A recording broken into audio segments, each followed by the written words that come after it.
నమస్కారం. దివ్యధామం ప్రత్యేక కార్యక్రమానికి స్వాగతం.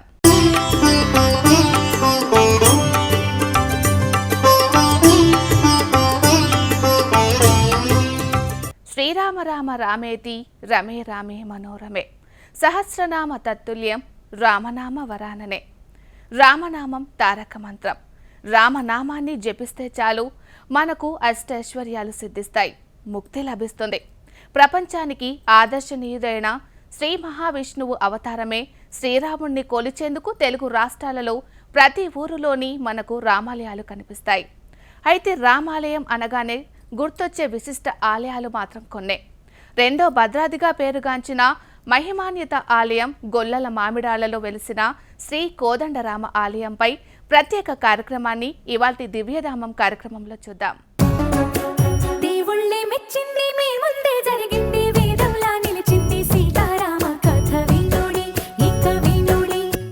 తెలుగు రాష్ట్రాలలో రెండో భద్రాచలంగా కీర్తి పొందిన ఆలయం తూర్పు గోదావరి జిల్లా అనపర్తి నియోజకవర్గంలోని పెద్దపూడి మండలం గొల్లల మామిడాడ గ్రామంలో కొలువై ఉంది.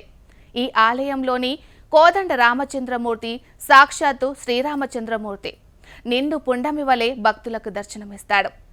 రామచంద్రుని ప్రసన్న రూపం భక్తుల్ని పరవశుల్ని చేస్తోంది. ఈ మహత్తర రామాలయం ఆధ్యాత్మిక కేంద్రంగా బాసిల్లుతోంది. ఆలయం ఎంతో అపురూపం కట్టడాలతో నిర్మితమైంది. దీంతో ఆధ్యాత్మిక కేంద్రంగానే కాక పర్యాటక కేంద్రంగానూ విరాజిల్లుతోంది. రామాయ రామభద్రాయ రామచంద్రాయ వేధసే రఘునాథాయ నాథాయ సీతాయ పతయే నమః. రాముడి ఆలయాల్లో ఎన్నో విశిష్ట ఆలయాలున్నాయి. శ్రీరాముడు ఒక్కో ఆలయంలో ఒక్కో రూపంలో కనిపిస్తాడు. అయితే ఈ ప్రముఖ ఆలయంలో కోదండరాముడిగా కొలువై ఉన్నాడు. పురాణ ఇతిహాసాల ప్రకారం కోదండరాముడు అంటే కోదండం అనగా రాముని యొక్క ధనుస్సు పేరు. కనుక శ్రీరాముడు కోదండం అనే ధనుస్సును ధరించేవాడు అని అర్థం. కోదండంతో భక్తులను అనుగ్రహించటంతో పాటు కోదండంతో ప్రజల్ని రక్షిస్తాడని అర్థం. ఈ ఆలయంలో శ్రీరామచంద్రమూర్తి కోదండరాముని రూపంలో భక్తుల హృదయాలను హత్తుకునే విధంగా దర్శనం ఇవ్వడంతో పాటు గోదావరి నదీ తీరాన భద్రాచలంలో ఏ విధంగా శ్రీరామచంద్రమూర్తి కొలువుదీరాడో అదేవిధంగా తుల్య నది ఒడ్డున నిర్మించిన ఈ ఆలయంలో అదేవిధంగా శ్రీరాముడు భక్తులకు దర్శనమిస్తాడు. కనుక ఈ ఆలయాన్ని భక్తులు చిన్న భద్రాచలం అని ప్రేమగా పిలుస్తారు.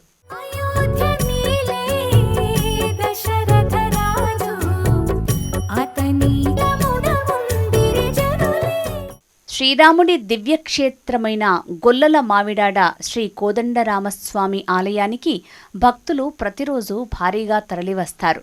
స్వామివారికి నిత్య పూజలు కైంకర్యాలు జరుగుతాయి. అయితే బుధవారం వేళ శ్రీరామచంద్రమూర్తికి విశేష పూజలు నిర్వహిస్తారు. ప్రత్యేక పర్వదినాలలో అయితే స్వామివారికి ప్రత్యేక పూజలు నివేదనలు భారీ ఎత్తున నిర్వహిస్తారు. ఈ గ్రామంలో రామాలయం అనేటువంటిది చాలా ప్రసిద్ధి చెందినటువంటిది. ఈ రామాలయాన్ని 1889 సంవత్సరంలో ద్వారంపూడి సుబ్బిరెడ్డి రామిరెడ్డి అనేటువంటి అన్నదమ్ములు వారి కుటుంబ ఆస్తుల నుంచి ఈ రామాలయాన్ని కట్టడం జరిగింది. ఆ తర్వాత ఈ రామిరెడ్డి గారికి పిల్లలు లేకపోవడం చేత తన సోదరుని సుబ్బిరెడ్డి గారి పిల్లల్లో రామచంద్రుడి గారిని దత్తత తీసుకోవడం, ఆయన ఈ అద్దాల మందిరాన్ని ఆయన సొంత ఖర్చుతోటి ఏర్పాటు చేసినట్టుగా తెలుస్తుంది ఇక్కడ స్థల పురాణాన్ని బట్టి. అలాగే ఈ ద్వారంపూడి ఆదిరెడ్డి గారు, అలాగే రామచంద్రారెడ్డి గారు, అలాగే బ్రహ్మారెడ్డి గారు, ఈ రామిరెడ్డి గారు, ఈ నలుగురు యొక్క రామచంద్రారెడ్డి గారు, ఈ నలుగురు కూడా ఈ సుబ్బిరెడ్డి గారి యొక్క సంతానం. వారు ప్రధానంగా ఈ ఆలయ అభివృద్ధికి కృషి చేస్తున్నారు. అలాగే ఈ రామాలయం 1889 సంవత్సరంలో ఈ సుబ్బిరెడ్డి రామిరెడ్డి అనేటువంటి సోదరుల యొక్క సొంత ఆస్తుల నుంచి ఈ రాముల మీద ఉన్నటువంటి ఒక భక్తితోటి ఈ కార్యక్రమాన్ని వారు ఒక మహోన్నత కార్యక్రమం తరగని ఆస్తిగా ఈ గ్రామానికి వారు ఇవ్వడం జరిగింది. ఈ రామాలయంలో 2 గాలిగోపురాలు ఉన్నాయి. అందులో పశ్చిమ వైపు ఉన్నటువంటి గాలిగోపురం 200 అడుగులతోటి 11 అంతస్తులతోటి అల్లారుతుంది. అలాగే తూర్పు గాలిగోపురం 160 అడుగులతోటి 9 అంతస్తులతోటి అల్లారుతుంది. ఈ 2 గాలిగోపురాల మధ్యలోనూ ఒక గర్భగుడిలో సీతారామచంద్రమూర్తి ఆంజనేయ స్వామి సమేతంగా ఉండవనేటువంటిది జరుగుతుంది. ఈ యొక్క ఆలయాన్ని ఇంకా అభివృద్ధి చెందిన తలంపుతోటి ఈ రామచంద్రారెడ్డి గారు ఈ అద్దాల మందిరాన్ని ఏర్పాటు చేస్తారు. ఈ అద్దాల మందిరంలో అనేక విశిష్టతలు ఉన్నాయి. ఈ యొక్క రామాయణానికి సంబంధించినటువంటి కొన్ని ప్రత్యేకమైన కాన్సెప్ట్స్ తీసుకుని ఈ అద్దాల మందిరాన్ని డెవలప్ చేయడం జరిగింది.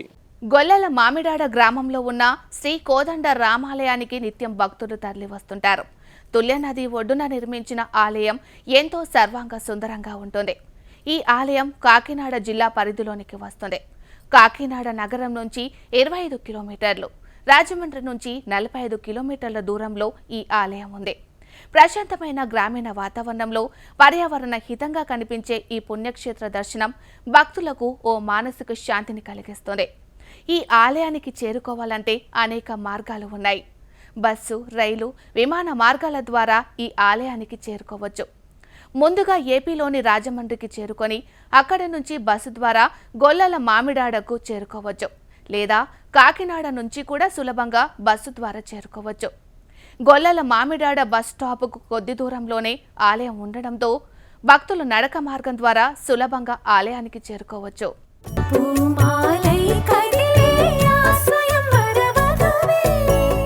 శ్రీ కోదండరామాలయ చరిత్ర సమస్తం ఎంతో ఆసక్తిదాయకంగా ఉంటుంది. 1889లో ద్వారంపూడి సుబ్బిరెడ్డి మరియు రామిరెడ్డి అన్నదమ్ములకు శ్రీ రామచంద్రమూర్తి కలలో కనిపించి ఆలయాన్ని నిర్మించాలని కోరినట్లు స్థల పురాణం ద్వారా తెలుస్తోంది. దీంతో సుబ్బిరెడ్డి, రామిరెడ్డి సోదరులు స్వామివారికి ఆలయాన్ని నిర్మించాలని సంకల్పించారు. వారు తమ స్వంత భూమిని దానం చేసి రాముని చెక్కబొమ్మలతో చిన్న ఆలయాన్ని తొలుత నిర్మించారు. 1934 సంవత్సరంలో ఈ ఆలయం విస్తరణ పనులు ప్రారంభమయ్యాయి. 1948-50 మధ్యకాలంలో 160 అడుగుల ఎత్తులో తూర్పు గోపురం నిర్మితమైంది. ఆ తర్వాత 1956-58 మధ్యకాలంలో 210 అడుగుల పశ్చిమ ఈ గోపురాలు సర్వాంగ సుందరంగా ఉంటాయి. ఈ గోపురాలపై ప్రతి అంతస్తులో గోపురాల 4 వైపులా రామాయణం, మహాభారతం మరియు భాగవత గాథల నుంచి దృశ్యాలను వర్ణించే మహా అద్భుతమైన శిల్పాలు ఉన్నాయి. ఆలయంలోని శిఖరంపై బాలరామాయణాన్ని వర్ణించే విగ్రహాలు కనువిందు చేస్తాయి. ఈ విగ్రహం శ్రీరాముడి బాల్యాన్ని కళ్లకు కట్టినట్టు వివరిస్తుంది. భక్తులు 300 మెట్లు ఎక్కడం ద్వారా గోపురాల పై అంతస్తులకు చేరుకోవచ్చు. ఇక్కడికి చేరుకున్న భక్తులు ఈ విగ్రహాలను చూడటం, అలాగే గోపురాలను వీక్షించటం భక్తులకు మధురానుభూతిని కలిగిస్తుంది అనటంలో ఎలాంటి సందేహం లేదు. టెంపుల్కి ఇది మేము థర్డ్ టైం వచ్చి రావటం. టెంపుల్ అయితే చాలా బాగుంటుంది అన్నమాట. పైన అద్దాల మేడ కానీ మిగతా చాలా చాలా అందంగా ఉంటాయి. చుట్టుపక్కల నుంచి మనకేంటంటే యాక్చువల్గా చాలామంది వచ్చి ఇంకా దీనికి పాపులర్ అయితే చాలా బాగుంటుందని నా ఉద్దేశం. యాక్చువల్గా చాలా ఓల్డ్, ఏపీలో సెకండ్ హయ్యెస్ట్ అని కూడా, ఏపీ అంటే ఉమ్మడి రాష్ట్రంలో సెకండ్ హయ్యెస్ట్ గోపురం ఉన్న టెంపుల్ ఇది. ఈ టెంపుల్ యొక్క గోపురాలు దగ్గర నాకు ఒక 15-20 కిలోమీటర్స్ వరకు కనబడతాయండి. చాలా బాగుంటుంది. అందరూ వచ్చి దేవుడిని దర్శించుకుని ఈ మహత్యం కూడా చాలా మహత్యం కూడా దేవుడు. ఇది నేను సెకండ్ టైం వస్తున్నాను. Thank you. ఇది గొల్లల మామిడాడ గ్రామం అండి. మా చిన్నప్పటి నుంచి మేము ఇక్కడే ఉన్నాం. పచ్చాకించి ఈ కళ్యాణం గట్ట బాగా జరుగుద్దండి. ఈ వివాహాల గురించి బాగా జరుగుతాయండి. అనుకున్న కోరికలన్నీ తీరతాయండి. పిల్లల పుట్టినోళ్ళు కూడా పిల్లలు పుడతారండి. సమస్యలన్నీ మనం ఇవన్నీ తీరుతాడండి దేవుడు. మనం నమ్మకంగా మనం ప్రత్యేకంగా ఎక్కడెక్కడి నుంచో వస్తారండి. భద్రాచలం కూడా రెండో భద్రాచలం టైప్లో ఉంటుందండి. దివ్యరామం కార్యక్రమంలో చిన్న విరామం.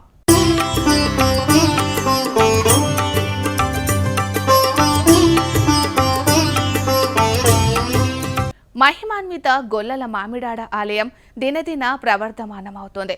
ప్రతి దశాబ్దంలోనూ అనేక మార్పులతో ఆలయ అభివృద్ధి కొనసాగుతూనే ఉంది. 1975లో ఆలయ గర్భగుడిపై అద్దాల మందిరాన్ని నిర్మించారు. అలాగే ఆ తర్వాత కూడా అనేక అభివృద్ధి పనులు జరుగుతూ ఆలయం నిత్యనూతనంగా వర్ధిల్లుతోంది.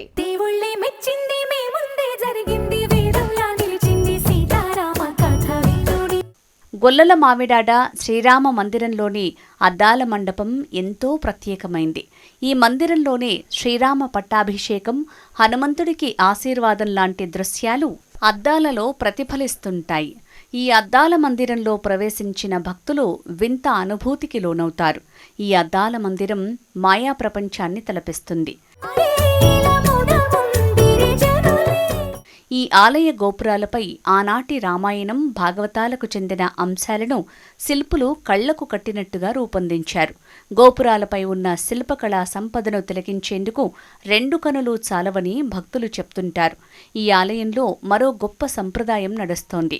ఇక్కడ శ్రీరామచంద్రుడు, శ్రీ సీతా మహాలక్ష్ములను కొలలుగా ప్రతిష్ఠించి పూజలు నిర్వహిస్తారు. కొలలు అంటే రోకళ్ళు.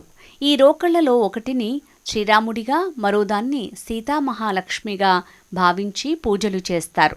అందుకే మన పెళ్లిళ్లలోనూ ఈ రోకళ్లను పూజించి వాటి ద్వారా వచ్చే పసుపును వధూవరులకు అద్దుతారు.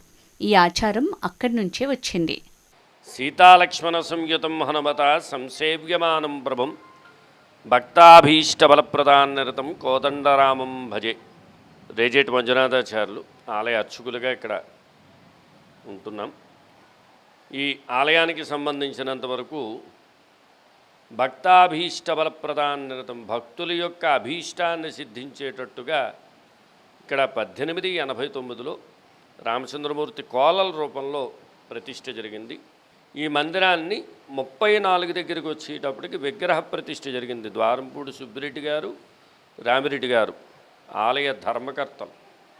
వాళ్ళు సొంత ద్రవ్యంతో, ఎక్కడా కూడా ఇది నాకు కావాలని కానీ లేకపోతే వాళ్ళు చేయి జాచి అడగడం కానీ ఇంకేమీ లేదండి. వాళ్ళ స్వశక్తిగా సంపాదించిన సొమ్ము ఏదైతే ఉంటుందో ఆ సొమ్మును మాత్రమే దేవాలయానికి పెట్టి, అంటే అలాగని ఒక వ్యాపారంలో 10 రూపాయలు సంపాదిస్తే అందులో ఒక 2 రూపాయలో తీసి రామచంద్రమూర్తికి ఇచ్చేటట్టుగా భావించి అలా కష్టపడి కట్టిన దేవాలయం. ఇక రామచంద్రమూర్తి ఉన్నాడు అని ఒక మనకి నిర్ధారణ రావాలి అంటే ఇప్పుడు మీరు చూస్తున్న ఇంత దేవాలయాన్ని కట్టడం అంటే సాధ్యమైనటువంటిది కాదు. అంటే రామచంద్రమూర్తి ఇక్కడ మనకి నిలవై ఉన్నాడు, కొలువై ఉన్నాడు అనే విషయాన్ని మనం ఖచ్చితంగా తెలుసుకోవచ్చు. ఎందుచేతంటే ఇంత దేవాలయాన్ని నిర్మించాలంటే దేవతలకి సాధ్యమవుతుంది తప్ప ఇప్పుడు మనుషులకి సాధ్యమవుతూ. ఒకటి, రెండోది ఏంటంటే ఒకే కుటుంబంతో ఇక్కడ దేవాలయం నిర్మించడం జరిగింది.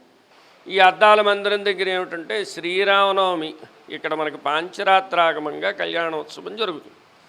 ఈ శ్రీరామనవమి నాడు వెళ్ళిన 6వ రోజున శ్రీ పుష్పయాగం అని చెప్పి, అంటే రామచంద్రమూర్తి సంవత్సర కాలం పాటు భక్తులందరికీ కూడా కోరికలు తీర్చడానికి కష్టపడి ఉంటారు కాబట్టి ఆయన సేద తీరుతాడనమాట. అంటే శ్రీ పుష్పయాగం నాడు శ్రీరామనవమి వెళ్ళిన 6వ రోజు పవళింపు సేవ, స్వామి పవళింపు సేవ జరుగుతుంది, సేద తీరుతారు. అది దానికి ప్రత్యేకంగా శ్రీరామనవమి వెళ్ళిన 6వ రోజు జరుగుతుంది. ఇక ఇక్కడ రామచంద్రమూర్తి విశిష్టత ఏమిటి అంటే భక్తాభీష్ట బలప్రదాన్నిరతం. భక్తాభీష్టం అంటే భక్తుల యొక్క కోరిక. ఏమిటా కోరిక అంటే సంతానానికి సంబంధించిన వాళ్ళు ఎవరైతే ఇక్కడ ఉన్నారో వారికి ఈ శ్రీరామనవమి నాడు వచ్చి ఆ తలంబ్రాలు తీసుకొని వారేంటంటే శ్రీరామనవమి నాడు ఉపవాస దీక్షగా ఉండి ఆ తలంబ్రాలను తీసుకొని ఆ తలంబ్రాలు ఇంటికి పట్టుకొని వెళ్ళి పరవణం చేసుకొని ఆ పరవణాన్ని రామచంద్రమూర్తికి ఒకసారి చూపించి, స్వామి నాకు సంతానాన్ని కలిగించే భాగ్యాన్ని నాకు ఇయ్యని చెప్పి మనసా వచస కర్మణ కోరుకొని ఆ ప్రసాదాన్ని భుజించినట్టయితే వాళ్ళకి ఖచ్చితంగా సంతానం కలుగుతుంది. ప్రపంచంలోనే అత్యుత్తమ జంట సీతారాములు. వారి కళ్యాణం లోకహితం. ఆ కళ్యాణాన్ని వీక్షించడానికి 2 కళ్ళు చాలవు. అలాంటి సీతారాముల కళ్యాణం ఈ ఆలయంలో అంగరంగ వైభవంగా జరుగుతుంది. స్వామివారి కళ్యాణం తిలకించేందుకు ఇతర రాష్ట్రాల నుంచి కూడా పెద్ద ఎత్తున భక్తులు కళ్యాణ మహోత్సవాలకు హాజరవుతారు.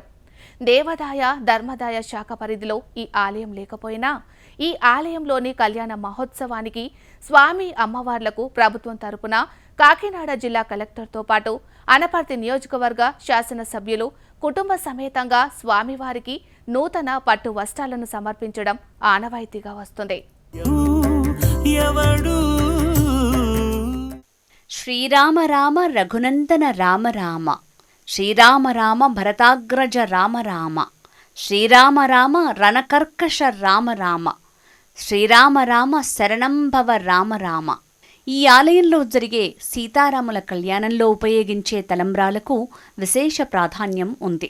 ఈ తలంబ్రాల కోసం భక్తులు పెద్ద ఎత్తున పోటీ పడతారు. సామాన్యుల నుంచి సెలబ్రిటీల వరకు ఈ తలంబ్రాలు అందుకోవాలని ఆరాటపడతారు. ఈ తలంబ్రాలను పెళ్లి కాని వారు తమ శిరస్సున ధరిస్తే తప్పక కళ్యాణం జరుగుతుందని భక్తుల ప్రగాఢ నమ్మకం. అదేవిధంగా తలంబ్రాల బియ్యాన్ని ప్రసాదంగా చేసుకుని పిల్లలు పుట్టని దంపతులు తింటే వారికి వచ్చే శ్రీరామనవమికి తప్పక సంతానం కలుగుతుందని స్థానికులు చెప్తారు. అందుకే భక్తులు విశేషంగా ఆ తలంబ్రాల కోసం పోటీ పడతారు. గొల్లల మామిడాడ శ్రీ కోదండరామస్వామి ఆలయంలో ప్రత్యేక పర్వదినాలను ఎంతో వైభవోపేతంగా నిర్వహిస్తారు. శ్రీరామనవమి వేడుకలు అంగరంగ వైభవంగా జరుగుతాయి. అలాగే వైకుంఠ ఏకాదశి పర్వదినాన్ని శాస్త్రోక్తంగా చేపడతారు. ఉత్తర ద్వార దర్శనం మహాద్భుతంగా ఉంటుంది. అలాగే విజయదశమి, హనుమత్ జయంతి వంటి పండుగలను సైతం ఘనంగా నిర్వహించి భక్తులు తమ ఇష్ట దైవానికి ప్రత్యేక పూజలు చేస్తారు. చూశారు కదా విశిష్టమైన గొల్లల మామిడాడలోని శ్రీ కోదండ రామాలయాన్ని. మరో విశిష్ట ఆలయంతో మరో దివ్యధామం కార్యక్రమంలో కలుద్దాం. అంతవరకు సెలవు. నమస్తే.